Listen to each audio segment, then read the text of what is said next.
ایسے کیسے ہو سکتا ہے کہ نبی رحمت کی ہو اور کائنات کے لیے رحمت، اور اس کی رحمت کسی کے شامل حال نہ ہو، کسی کو فائدہ نہ دے؟ میں کہوں گا بقیہ امتوں کی آپ تاریخ پڑھ لو، ہر نبی کی امت میں جب گناہ ہوتے تھے تو اللہ فوراً عذاب دیتا تھا، چاہے موسیٰ کا دور ہو، ابراہیم کا دور ہو، یوشع کا دور ہو، آدم کا دور ہو، نوح کا دور ہو، اگر عذاب ہوا مطلب گناہ ہوا ہے، گناہ کرنے کے بعد فوراً انسان نے گھر کے اندر زنا کر لیا، اس کی پیشانی کے لیے دیا گیا زانی، خدا کی طرف سے مٹا رہا تھا، مٹ نہیں رہا تھا، گھر کے دروازے پہ نہیں کیا، اس نے گھر کے اندر زنا کیا ہے، ناک دھو رہا ہے لیکن مٹ نہیں رہا، کیوں؟ اس نے گناہ ہوا، گناہ ہوا اس نے زنا کیا ہے۔ بقیہ امتوں میں اگر کوئی گناہ کرتا تھا تو عذاب فوراً نازل ہوتا تھا۔ اب آپ ذرا اپنے ماحول کا مشاہدہ کریے، اگر کوئی انسان برا عمل کرتا ہے تو کیا کسی پر عذاب نازل ہوا؟ کیا کسی پر عذاب نازل ہوا؟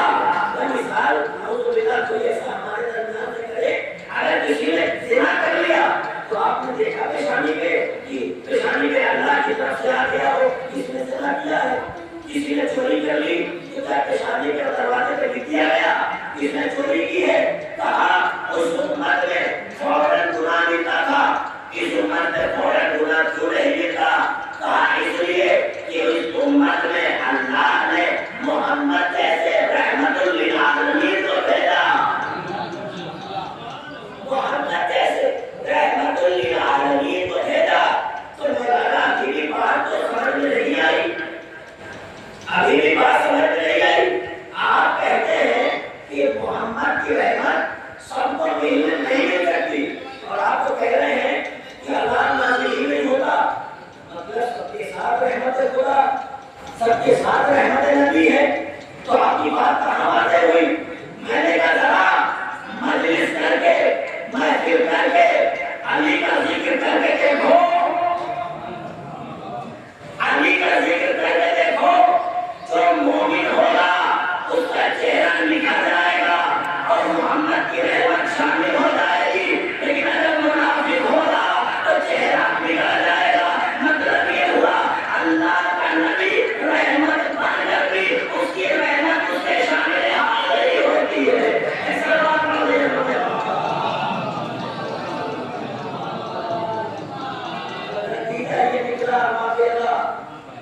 کہ اس امت پر عذاب نازل نہیں ہوتا تو سبب ہے محمد، اس لیے کہ رحمت للعالمین ہے، اور اگر کسی کے چہرے کا رنگ بگڑ رہا ہے تو سمجھ جانا علی کا دشمن ہے۔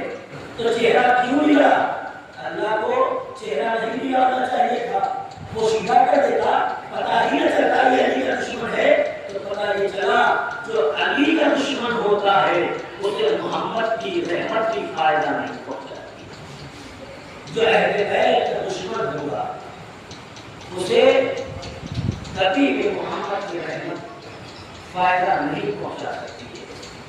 اور یہی وجہ ہے کہ جنہوں نے اہل بیت سے دشمنی کی تھی اللہ نے محمد کی رحمت سے فیضیاب نہیں ہونے دیا۔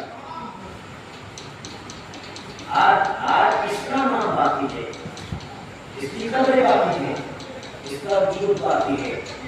تمام عالم اسلام کے لوگ آواز میں یہ آج نہیں دیتے ہیں، یزید کا کوئی نام نشان نہیں ہے، کہاں دفن ہے، شیخ کہاں دفن ہے، برلا کہاں دفن ہے۔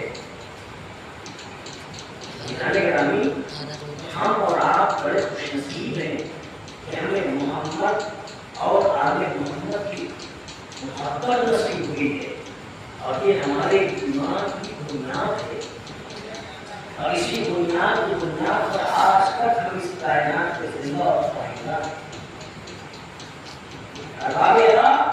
اور وہیں جہاں محمد اور آل محمد کے نام پر مرنے والے لوگ تھے، آپ چلے جائیے پوچھ لیجیے گل کی قبر کہاں ہے، آپ کو معلوم چل جائے گا۔ اعمال کی قبر کہاں ہے،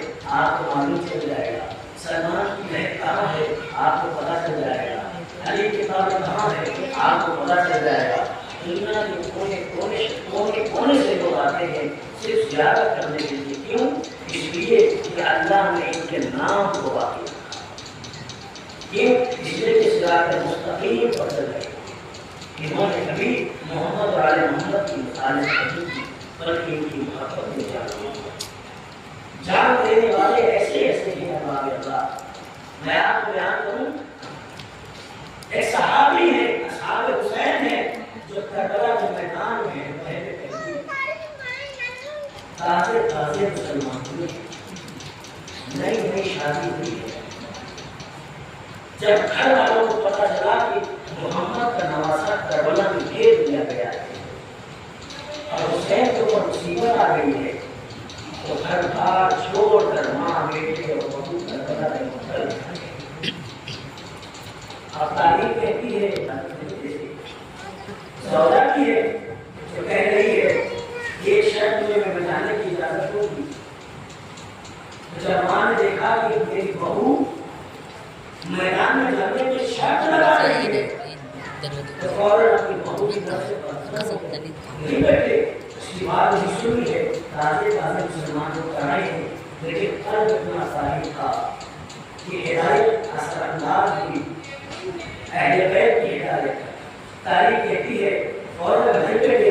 اس کی بات تو نہیں سننا ہے، لیکن بیٹے نے کہا ماں بات سننے میں کیا حرج ہے.